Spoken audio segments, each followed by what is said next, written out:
Saludo cordial para todos y bienvenidos a Palabras para una vida abundante.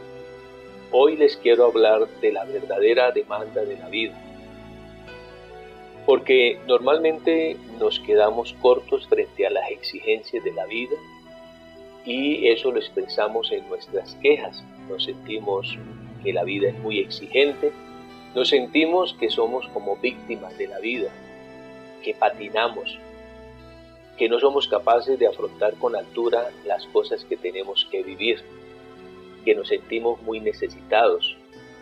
Eso lo expresamos en nuestras incapacidades para relacionarnos bien, para enfrentar esos retos. Y también lo notamos cuando tenemos codicias de cosas para garantizarnos con eso el bienestar. Pero la verdad es que esas cosas pueden llegar y no con eso se garantiza solvencia en la vida. Porque amigos y hermanos, la verdadera y gran demanda de la vida es que crezcamos, que maduremos. Porque somos exigidos para desarrollar todo un potencial de vida y ese potencial está en nuestra vida interior. Por eso es que al ser enfrentados, a ser confrontados en la vida con exigencias, solo a partir de un crecimiento interior podemos tener solvencia. Todos estamos llamados a crecer, crecemos físicamente y para eso en lo básico una buena comida, crecemos intelectualmente y para eso la escuela, pero en la madurez afectiva y espiritual que tiene que ver con nuestro interior hay un déficit, porque en el común de nuestra sociedad el crecimiento no se estimula, o por lo menos el crecimiento a este nivel. A la sociedad le interesa tener personas infantiles, inmaduras, superficiales para poderlas controlar. Quien crece interiormente puede asumir con solvencia lo que le corresponde vivir. Y en un eslogan del Seminario de Crecimiento Afectivo del pastor y doctor Jorge Enrique Orejuela dice: el principio fundamental de la existencia humana es la necesidad de mantenerse en crecimiento para sostener la vida, indicando que lo que necesitamos en realidad es mantenernos creciendo continuamente durante toda la vida. Eso nos permite interpretar la vida bien, ver desde arriba, superar las condiciones infantiles y ser solventes en lo que seamos exigidos. Todos estamos llamados a crecer. Dios en su propósito nos hizo para crecer. Somos concebidos en el vientre de nuestra madre para crecer. Nacemos para crecer y vivimos para seguir creciendo. Estamos potencializados para crecer y alcanzar la realización de una vida abundante. Les voy a hablar de un gran ejemplo de crecimiento y es la vida de nuestro Señor Jesucristo. Fue Él quien mejor entendió la vida en el propósito del Creador. Desde su nacimiento hasta su muerte dejó ver una vida abundante de alguien que está creciendo y eso le permitió asumir las posturas correctas que asumió en la vida. En el texto de la infancia de Jesús, que está en Lucas capítulo 2, el versículo 40 y el 51 y 52 dice de la siguiente manera: el niño crecía y se fortalecía y se llenaba de sabiduría y la gracia de Dios era sobre él. Y el versículo 51 y 52 dice: y descendió con ellos y volvió a Nazaret y estaba sujeto a ellos, se refiere a sus padres, y su madre guardaba todo esto en su corazón.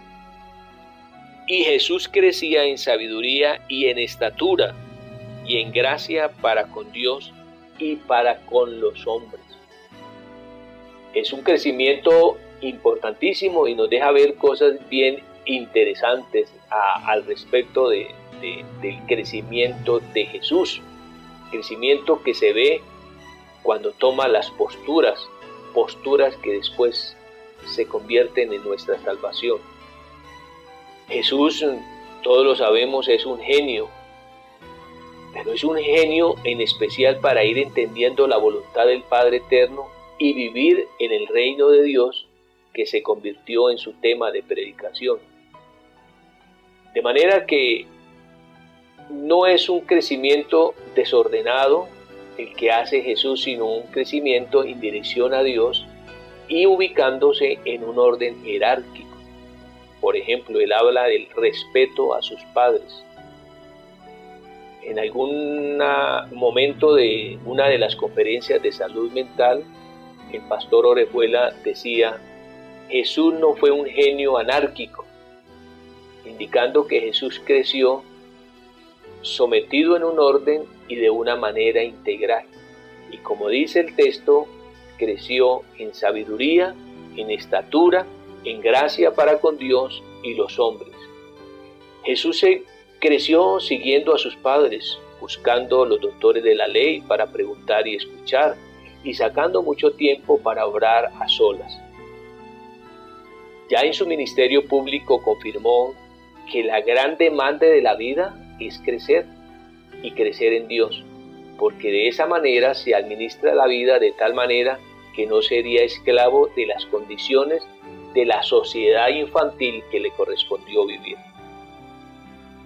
Como todos los seres humanos, Jesús fue tentado por una sociedad que siempre nos quiere ver inmaduros, infantiles y fáciles de manipular.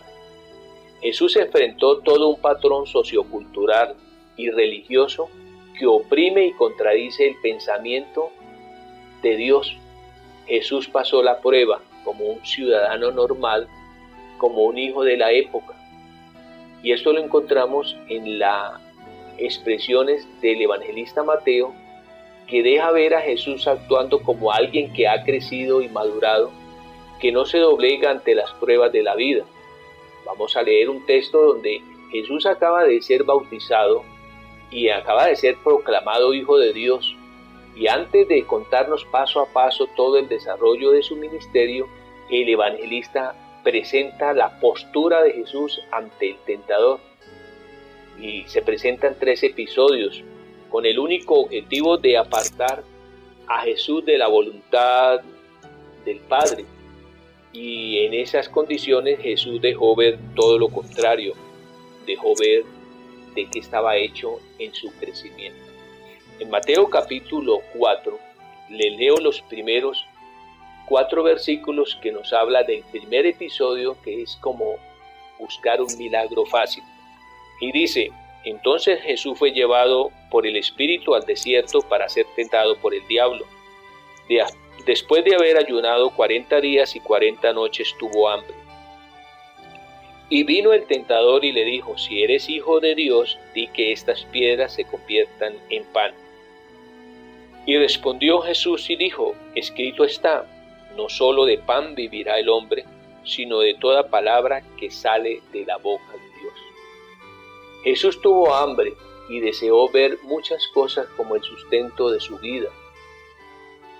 Pero también se dio cuenta que muchas de esas cosas que se le ofrecían eran solo piedras que parecían pan. Jesús superó el interés personal y su madurez le permitió no ser engañado. No vio las cosas pasajeras del mundo como el pan que le darían el sustento a su existencia.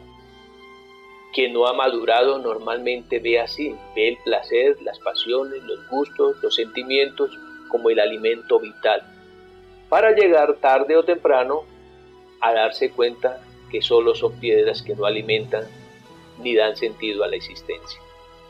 El segundo episodio es el espectáculo gratuito que aparentemente quiere ofrecerle a Jesús. Está en el versículo 5 hasta el versículo 7 del mismo capítulo de Mateo 4. Entonces el diablo lo llevó a la santa ciudad y le puso sobre el pináculo del templo. Y le dijo: si eres hijo de Dios, échate abajo, porque escrito está: a sus ángeles mandará acerca de ti, y en sus manos te sostendrá para que no tropieces tu pie en piedra. Jesús le dijo: escrito está, no tentarás al Señor tu Dios. La tentación está en que si haces algo espectacular, si haces cosas teatrales, la gente lo verá y lo seguirá. Jesús dejó ver que no vive de señales, sino de fe, que le cree a Dios, que no tiene la necesidad de mostrarse, ni de aparentar ser poderoso, ni importante.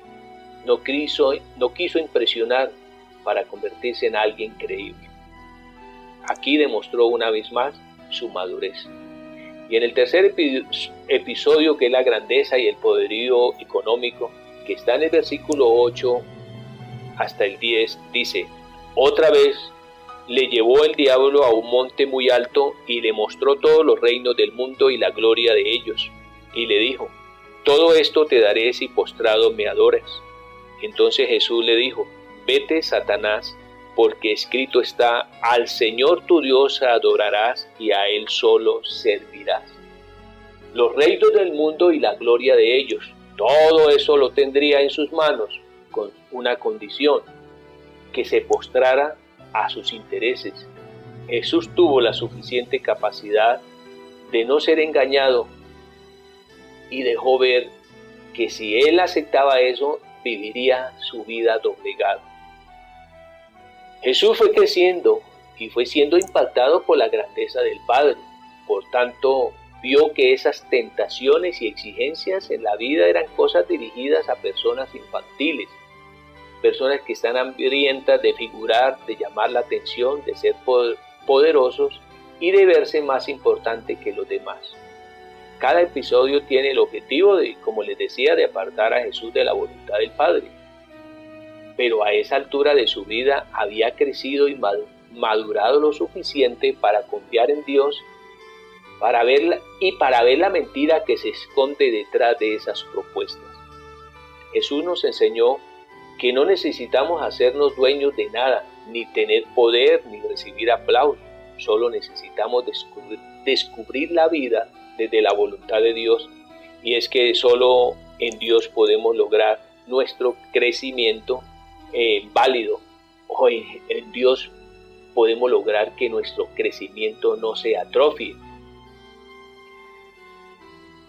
El caso es que en esta cultura, en este mundo, la inmadurez conviene, porque la sociedad de consumo, la política, la competencia, nos necesita personas infantiles, carentes de voluntad, fáciles de engañar.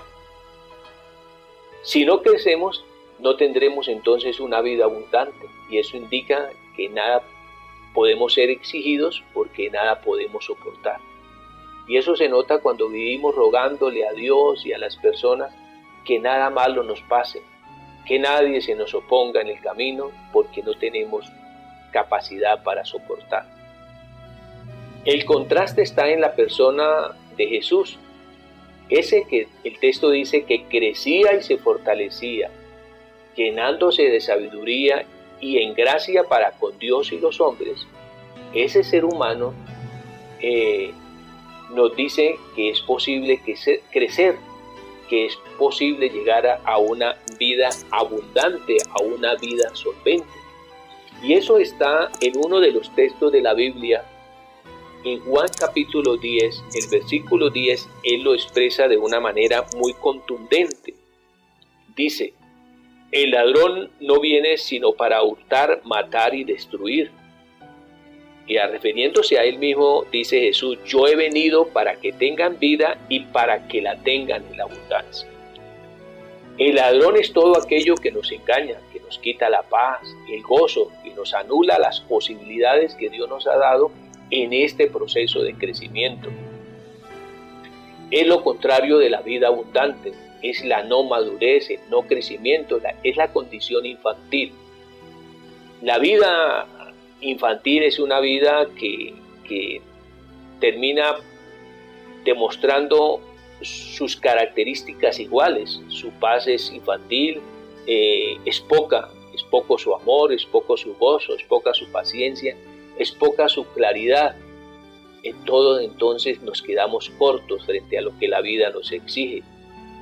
Pero contrario a eso, la humanidad hoy tiene esperanza por la solvencia de Jesús y por la vida que en Él podemos encontrar.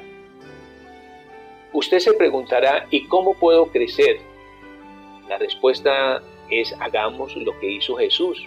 Se dedicó a crecer dejándose dirigir de los que sabían que eran sus padres, aprendiendo de los que conocían que eran los doctores de la ley, y creyendo y obedeciendo a Dios. Además se dedicó a vivir en su reino, y es así como crecemos para vivir plenos y relacionarnos bien tanto con Dios y con los hombres. A todos los que me escuchan les digo, no busquen llenarse de cosas materiales. Eso no indica crecimiento. No busquen hacer cosas para sobresalir y darle rienda suelta a las expresiones placenteras. Eso tampoco es madurez. Madurar es crecer interiormente de tal manera que desde nuestro interior puede fluir la solución, la respuesta a lo que nosotros necesitamos. Hay un texto maravilloso también, muy importante en el Evangelio de Juan, en el capítulo 7, el versículo 37, que dice: en el último y gran día de la fiesta, Jesús se puso en pie y alzó la voz diciendo: si alguno tiene sed, venga a mí, beba. El que cree en mí, como dice la Escritura, de su interior correrán ríos de agua viva. Esto indica que todos tenemos el potencial, que lo que buscamos, o mejor lo que necesitamos es que crezca, que se desarrolle de tal manera que en los momentos difíciles podemos enfrentar la vida sin tragedia, que las relaciones ya no nos dañan y que la vida ya no es conflictiva. ¿Por qué? Porque desde nuestro interior, desde el interior de todos los que creen, salen la solución. Los ríos de agua viva es la respuesta a la necesidad. Dios nos ha colocado en nosotros mismos la respuesta a nuestras necesidades como un potencial que solo se desarrolla a partir de crecer. Anthony de Melo, un sacerdote jesuita y psicoterapeuta, decía: Dios a nadie ha facultado para dañar a otro. Es por nuestra inmadurez que tomamos las actitudes, las palabras, las reacciones de los demás para hacernos daño. Y también dijo que es nuestra reacción ante los acontecimientos lo que nos hace sufrir. De manera que solo necesitamos crecer para que eso no pase y estar superándonos en todas nuestras limitaciones sin estar esperando tanto de los demás, pero sí estar pendiente de todo aquello que la vida espera de nosotros. Si usted y yo crecemos, nos damos cuenta que la vida espera más de nosotros, que la vida espera solvencia, que la vida espera una actitud de comprensión para los demás. Eso lo dice el apóstol Pablo en 1 Corintios capítulo 13, en el versículo 11. Cuando yo era niño, hablaba como niño, pensaba como niño, juzgaba como niño, mas cuando ya fui hombre, dejé lo que era de niño. Si uno deja de ser niño, pero sigue pensando, actuando y juzgando como niño, ya ese es un problema, porque ya es una condición infantil que no nos ayudará para nada. Es que debemos superar, y se puede superar esa condición infantil, porque con los años la vida nos demanda más. Los demás esperan de nosotros mucho más comprensión, y nosotros debemos esperar menos de los demás. El que madura es quien aprende más, el que entrega más, el que sirve más, el que acepta como válido muchas cosas en la vida y acepta además como válido el no siempre ser correspondido. Si logramos crecer y nos dejamos ayudar como Jesús, esa será la mejor manera de solventarnos y tener una vida abundante. Por lo tanto, yo le invito a que se acerque a la iglesia, se deje ayudar, le entregue la vida a Jesús, Nosotros en la iglesia estamos dispuestos para ayudarle, porque la iglesia para nosotros se convirtió en el medio terapéutico más eficaz que nos acompaña en el proceso de crecimiento. Cuente con nosotros, estamos para ayudarle, juntos podemos crecer. Será un proceso de paso a paso, de paciencia, pero de nunca dejar de caminar. De manera que empecemos ya. Como dijo el poeta Antonio Machado, se hace camino al andar. Así que tome la decisión, amigos y hermanos, de procurar exigir crecimiento para su vida.